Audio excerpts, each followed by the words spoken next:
Lucas capítulo 23, a partir do verso de número 39.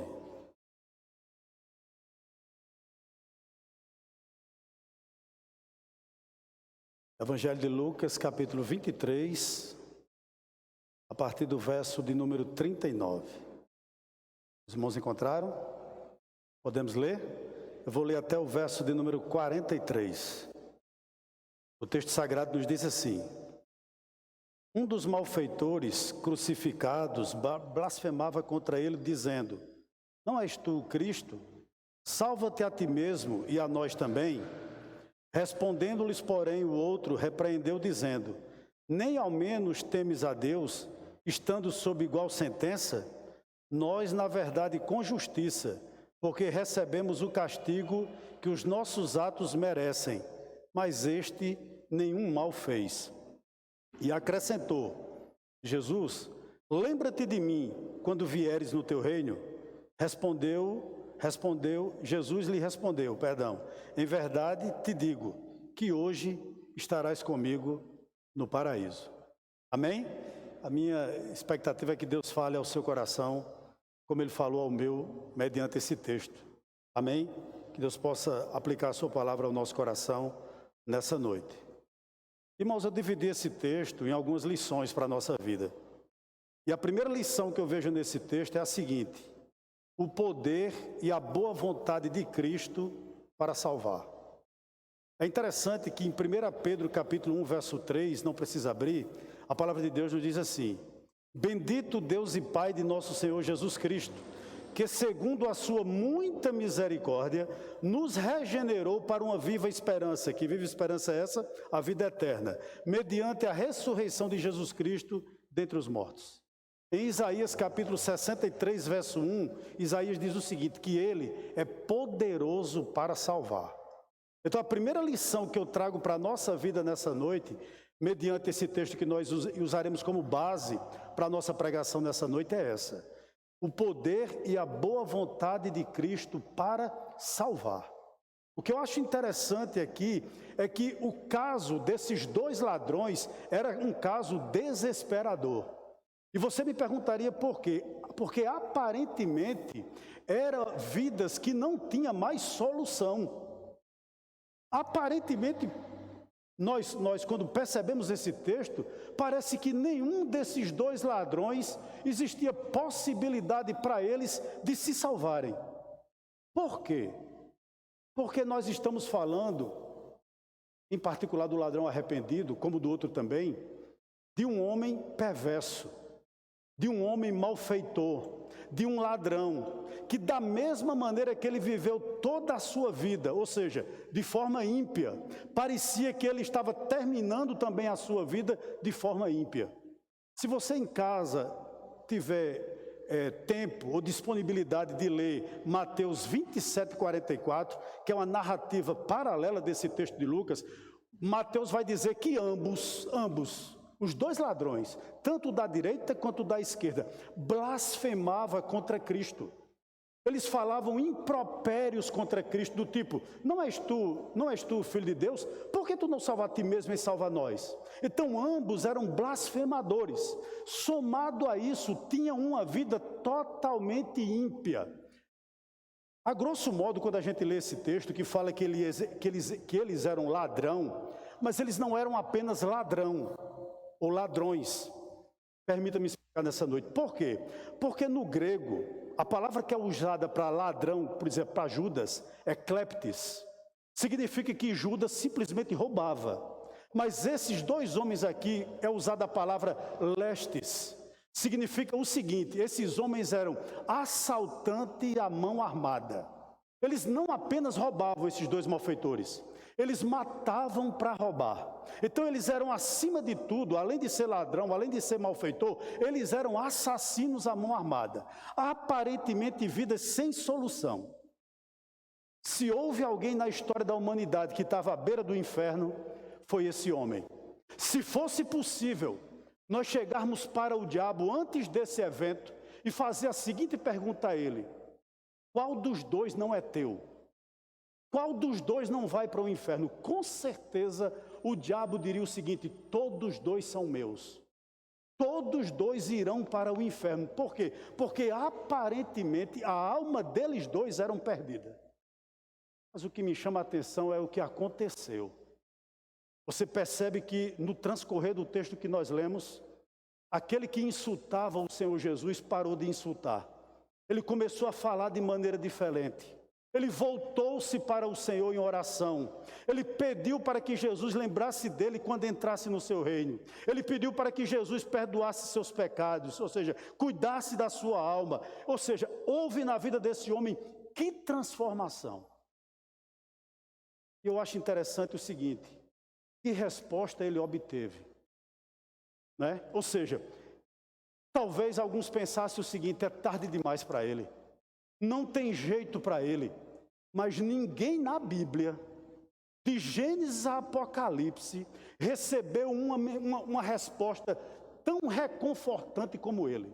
Nenhum personagem da Bíblia recebeu uma mensagem de Cristo tão graciosa quanto esse homem. Olha que mensagem Cristo deu para ele, ou que resposta Cristo deu para ele. Hoje estarás comigo no paraíso. Agora, sabe o que me chama a atenção? E esse é o primeiro ponto, eu gostaria que você lembrasse.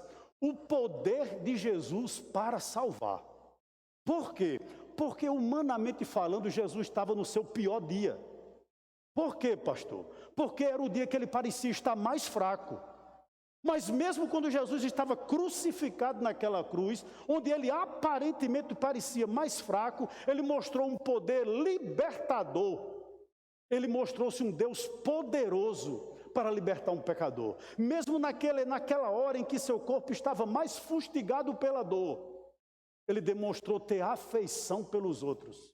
Por isso que eu coloquei essa primeira lição com esse subtítulo, né?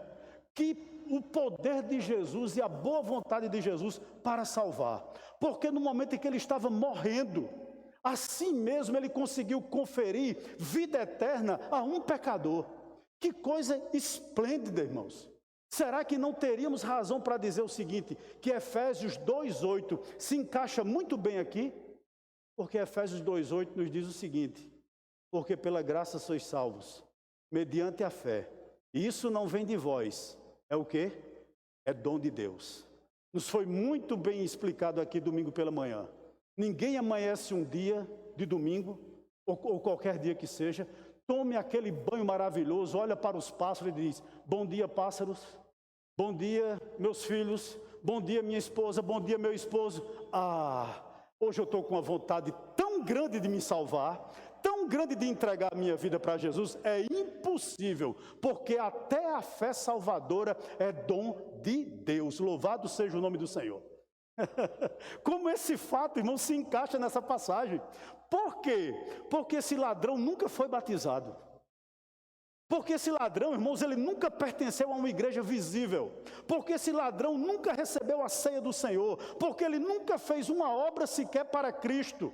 Ele nunca se envolveu com nada que se relacionasse a Cristo. Embora todas essas coisas sejam importantes, mas não havia acontecido na vida dele. Mas ele simplesmente creu. Ele simplesmente acreditou naquele que foi apresentado a ele como Salvador. Charles Spurgeon, ele tem uma frase que eu gosto muito. Ele diz o seguinte, uma grande fé trará o céu até você, mas uma pequena fé levará você até o céu. É exatamente isso aqui que aconteceu com a vida desse homem.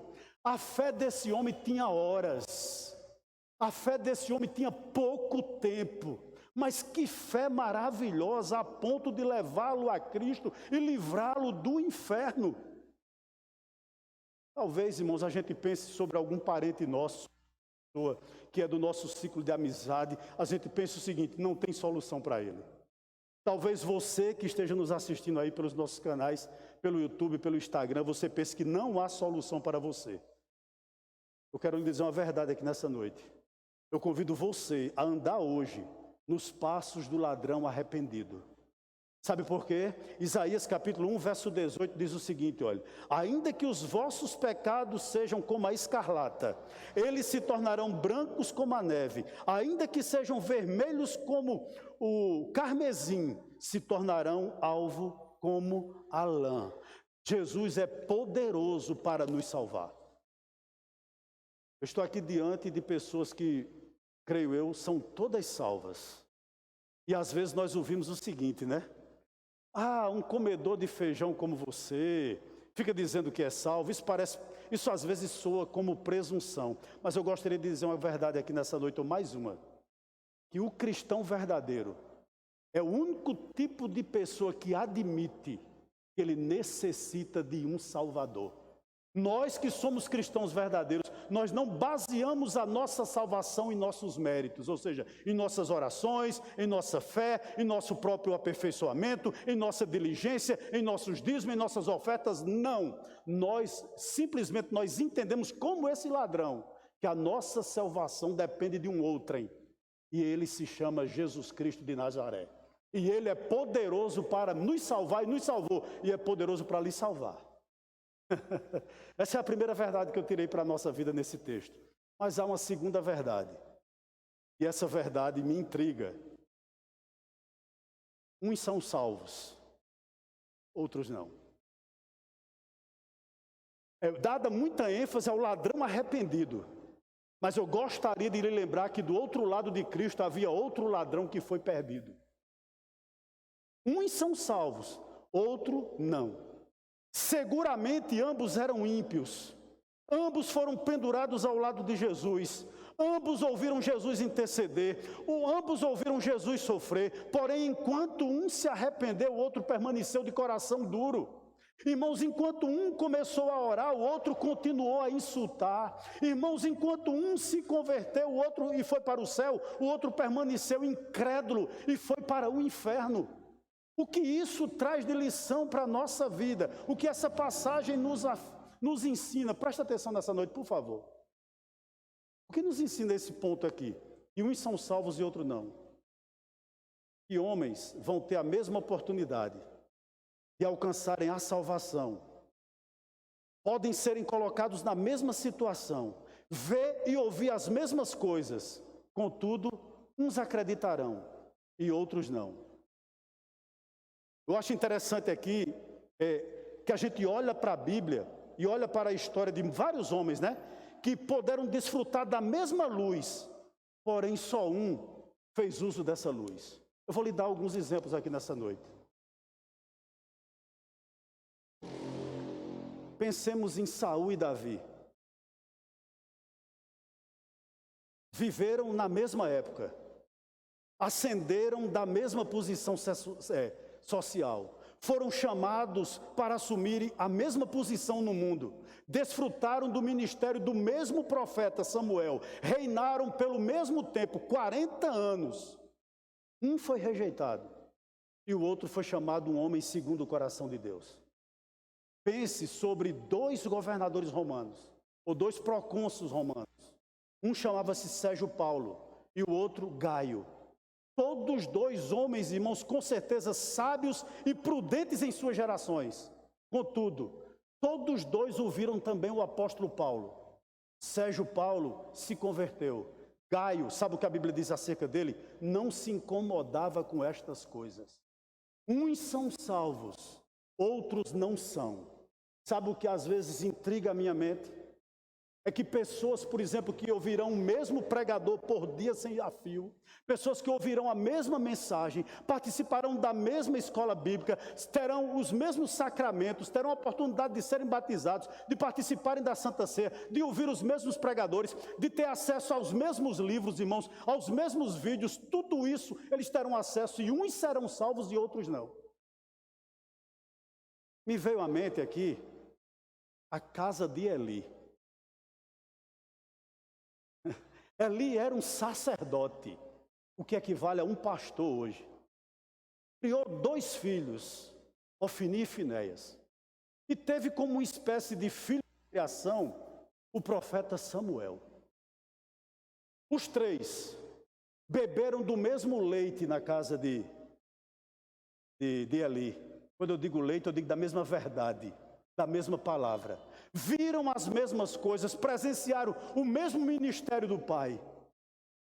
Os 2 filhos legítimos ou biológicos de Eli se perderam. A Bíblia diz que eles eram filhos de Belial.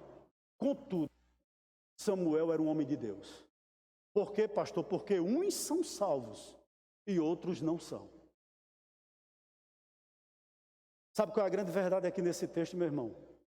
É que nenhum de nós podemos dizer: a salvação da minha alma está sob o meu próprio poder. E por que eu trouxe essa palavra ao nosso coração? Para lhe afastar do céu, Deus me livre, jamais eu faria isso. Mas pelo contrário, para atrair você para Cristo. Eu gostaria que nessa noite, em nome de Jesus, você fizesse uma análise da sua alma. Será que Jesus está na nossa vida igual estava na igreja de Laodiceia? Eis que eu estou à porta e bato. Será que Ele está? Eu gostaria que vocês fizessem uma análise da sua vida. Para quê, pastor? Para que você não deixe os bons pensamentos e as convicções piedosas da sua vida passarem despercebidas. Eu gostaria de fazer 3 perguntas a você. Será que você está na presença de Deus? Eu gostaria de lhe fazer 3 perguntas e responda fielmente a você mesmo. Primeiro, você sente inclinação para orar? Durante 24 horas do dia, o Espírito Santo conduz você para orar. Ainda existe vontade no seu coração de orar?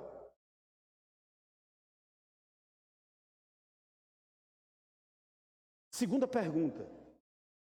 Ainda existe no seu coração vontade de servir a Cristo?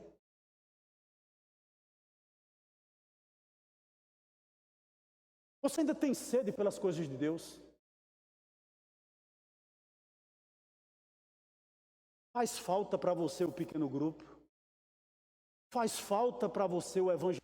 Faz falta para você o culto de oração? Ou mesmo sem ser grupo de risco, sem ter nenhum problema de saúde, você está muito bem assistindo os cultos na internet e não sente mais vontade de vir para aqui? Seja sincero com você aqui, com você mesmo nessa noite. Terceira pergunta que eu gostaria de fazer para você nessa noite.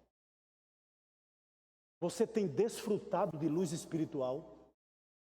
Ou seja, o que você tem ouvido, você tem aplicado na sua vida? Uns são salvos, outros não. Os 2 ladrões estavam diante do Salvador. Um viu como Salvador, o outro como um embusteiro.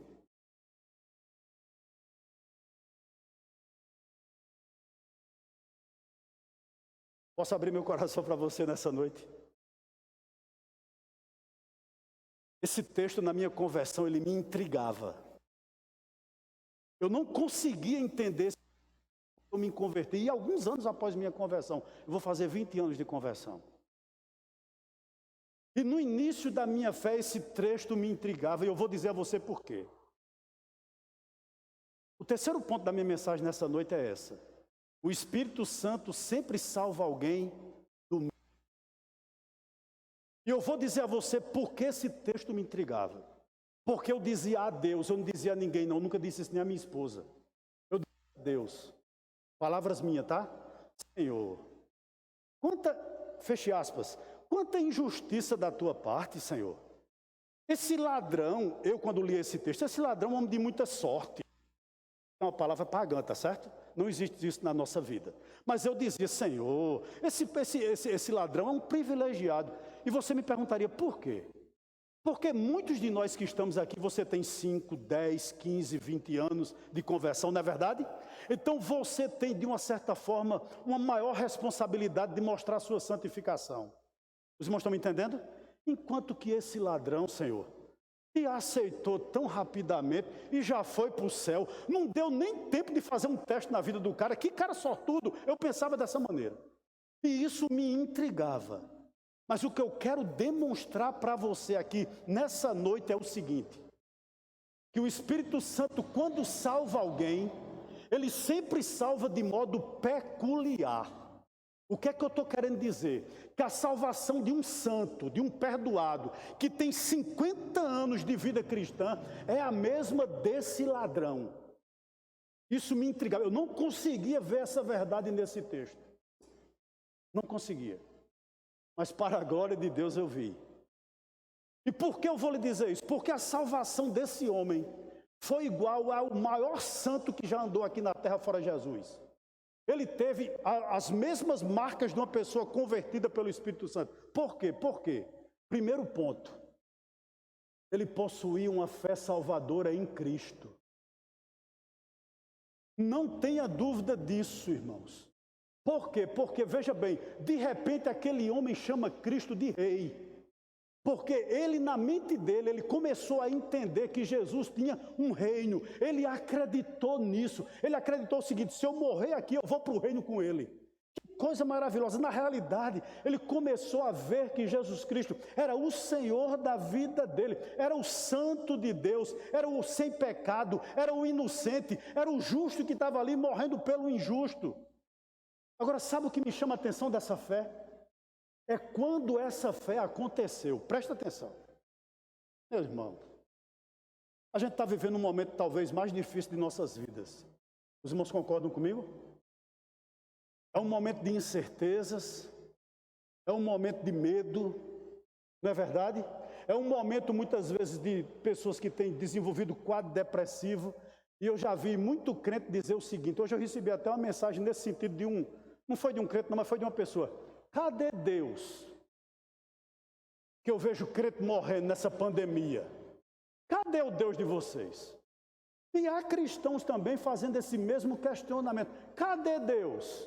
Por que nós estamos passando por isso? Que qualidade de fé nós temos? Esse homem aqui, ele acreditou quando todos negaram a Cristo. Você sabe o que é você estar pendurado em uma cruz e os ossos da sua costela perfurando os seus pulmões? E apesar de tudo isso, você olhar para um Cristo que se diz que é Senhor, que se diz que é Salvador, e você vê todos os soldados romanos zombando dele, todos os sacerdotes zombando dele, e pasmem vocês, todos os apóstolos fugindo com medo. E você, no caso esse ladrão, um ladrão arrependido, olhar e dizer: ele é o rei, ele é o Senhor. Os irmãos estão entendendo? Quando todos o abandonaram. E o que me chama a atenção na fé salvadora desse homem, ele não viu um paralítico andar, ele não viu ninguém ser ressuscitado, ele não viu Jesus andar por sobre o mar, ele não viu nada disso. Nenhum milagre, apesar de milagre ser importante na vida da igreja, mas ele não percebeu nenhum dele. Contudo, o que foi que ele viu, pastor? Ele só viu um Cristo em agonia. Ele só viu um Cristo desprezado. Ele só viu um Cristo abandonado. Ele só viu um Cristo blasfemado. Ele só viu um Cristo rejeitado. Ele não viu cetro, irmãos. Ele não viu coroa. Ele não viu, irmãos, sinceramente, ele não viu glória. Mas mesmo assim, ele o quê? Ele acreditou. Você está me entendendo? Ele não teve acesso a muitas coisas que eu e você temos. Mas ele acreditou. Por quê? Porque a fé dele era verdadeira. A fé dele era salvadora. Se existia alguém que podia dizer: se Deus fizer, ele é Deus. Se não fizer, ele continua sendo Deus. Esse ladrão era essa pessoa. Eu estou com ele. Eu estou com ele. Os irmãos estão me entendendo? Quem fez isso na vida dele? Com certeza o Espírito Santo. Tem que fazer na nossa também, para a gente dizer que é convertido.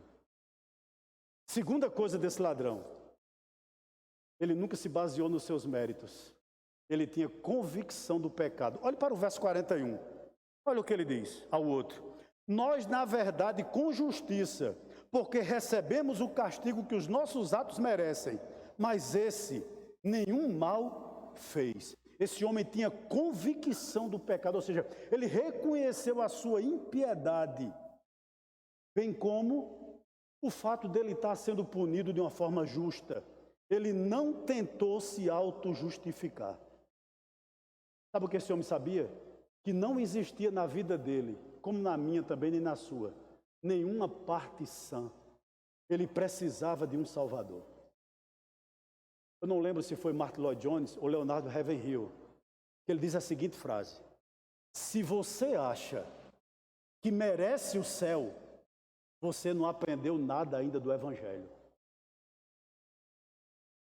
é pura graça. Esse homem, ele entendia perfeitamente que ele era um pecador, que ele tinha vivido uma vida ímpia, e que ele, se ele quisesse ir para o reino, seria necessário que ele entendesse que ele era pecador. Os irmãos estão me entendendo o que eu estou querendo dizer? Que a salvação daquele homem é idêntica ou muito parecida com as mesmas coisas que aconteceram, eu espero, na nossa. Fé na pessoa de Jesus Cristo inquestionável, arrependimento, aliás, convicção do pecado e, por fim, verso 40, vá para ele, quando ele diz o seguinte: respondendo-lhe, porém, o outro repreendeu, dizendo: nem ao menos teme a Deus, estando sob igual sentença? Ele demonstrou amor fraternal. E você diz, por quê, pastor? Porque o ladrão arrependido, ele tenta fazer com que seu companheiro parasse com os insultos. O ladrão arrependido tenta fazer com que o seu companheiro pare com as blasfêmias, trazendo para uma disposição mental melhor. Posso fazer uma afirmativa aqui nessa noite? A graça que nos salva sempre nos leva a se preocupar com o destino eterno dos outros. Esse homem estava morrendo naquela cruz, mas ele olha para o seu companheiro e diz: ei, se arrepende. Ele estava preocupado com o destino final do seu companheiro que estava ao seu lado. E a gente percebe isso muito bem também na vida de pessoas como a samaritana, como o próprio Zaqueu, como o próprio Gadareno. Meus irmãos, quem é salvo não quer ir para o céu sozinho. Eu fiquei pensando, Senhor, que evidência a gente percebe da salvação verdadeira na vida desse homem. E como eu falei já aqui, irmãos, fé em Cristo, convicção do pecado, amor fraternal, senso de evangelismo, oração, são provas irrefutáveis de que você se arrependeu.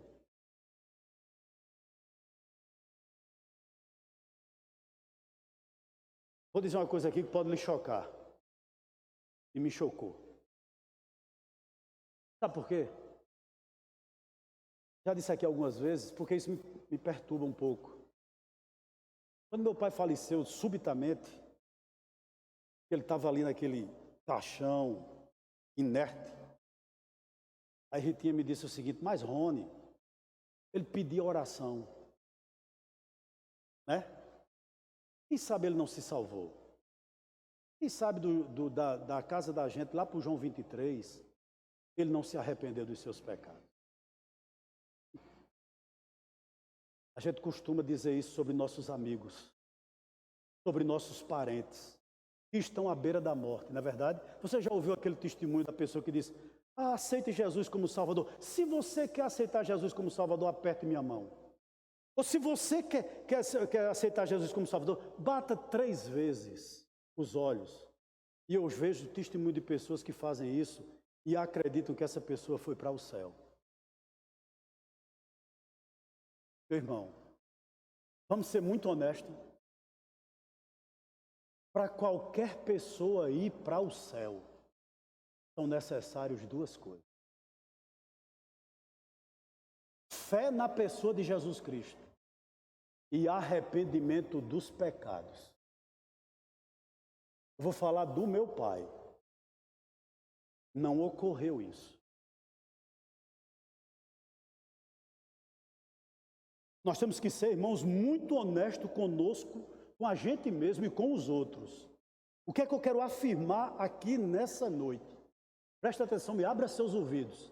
É impossível, vou repetir, é impossível alguém ir para o céu sem a fé em Jesus Cristo e sem arrependimento dos seus pecados. É impossível. Nós temos que ser muito honestos conosco mesmo. Por que eu estou pregando isso aqui para você hoje? Para que a gente não perca tempo. Nós estamos falando aqui nessa noite sobre o destino eterno das nossas almas e o destino eterno dos nossos parentes, dos nossos amigos, das pessoas que amanhã cruzarão o seu caminho. Nós temos perdido tempo. Essa é a grande realidade.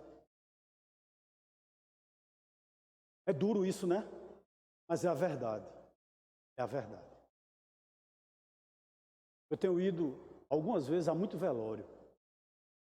Como palavras lindas são bonitas, e eu escuto pessoas dizer, mas pastor, olha, no dia da Páscoa, no ano de 1940, esse irmão foi na igreja, ele chorou tanto, pastor. Quem sabe ele se arrependeu, quem sabe?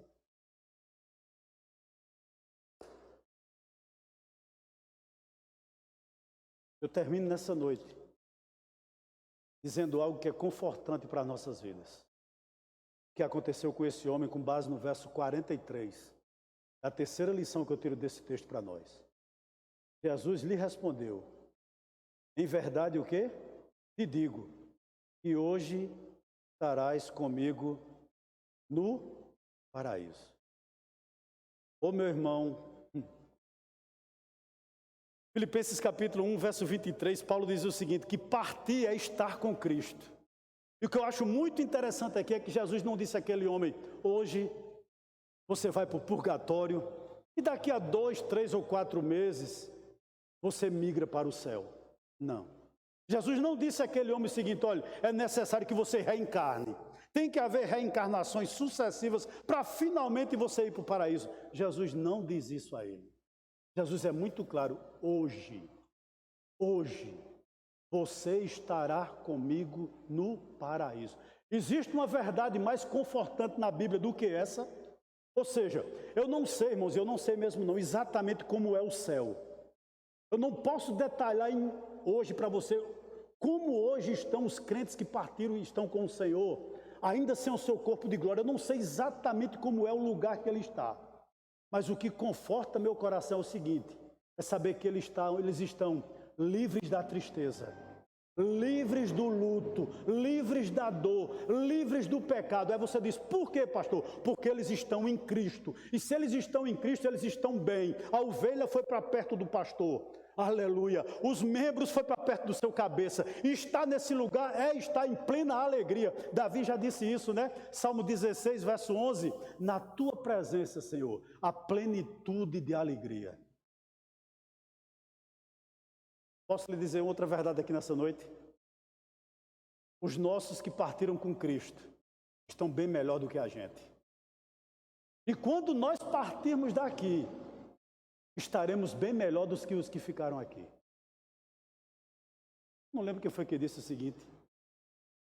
Não lembro bem da frase, mas eu não sei se foi Moody, ele diz uma coisa interessante. Ele diz o seguinte, tal dia vocês ouvirão o seguinte, que Moody morreu. Eu não sei bem se foi Moody, me perdão, irmãos. Não acreditem, eu apenas mudei de lugar. Eu estou mais vivo do que nunca. Louvado seja Deus. Ô meu irmão, deixa eu dizer uma coisa a você aqui nessa noite. Nós ainda estamos guerreando. Esse ladrão e os que partiram com Cristo estão em paz. Nós ainda estamos aqui labutando, mas eles estão em descanso. Nós ainda estamos aqui vigiando, mas eles estão aliviados. Nós ainda estamos aqui usando a nossa armadura, mas eles já a depuseram, porque eles não precisam mais dela. Nós ainda estamos aqui no mar. Ei, eles já estão no porto seguro. Nós ainda somos aqui peregrinos e forasteiros. Eles já chegaram em casa. Os irmãos estão me entendendo?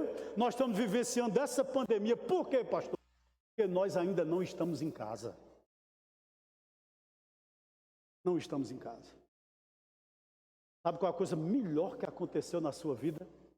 Foi você perceber o que esse ladrão arrependido percebeu. Ele é o Cristo. Ele é o Rei. Ele é o meu Senhor. Não há encanto maior na vida. Sabe por quê? De manhã, o ladrão foi pregado à cruz. À noite, ele estava usando uma coroa. Sabe por quê? De manhã, ele era inimigo de César. À noite, ele era um amigo de Deus. Sabe por quê? De manhã, ele foi desprezado pelos homens. À noite, ele estava em companhia dos anjos. Sabe por quê? De manhã, ele morreu como um criminoso na terra. À noite, ele viveu e vive até hoje como um cidadão do céu. A nossa maior alegria é Jesus Cristo de Nazaré. Não perca essa oportunidade. Louvado seja o nome do Senhor. Amém, meus irmãos? Que Deus nos abençoe nessa noite.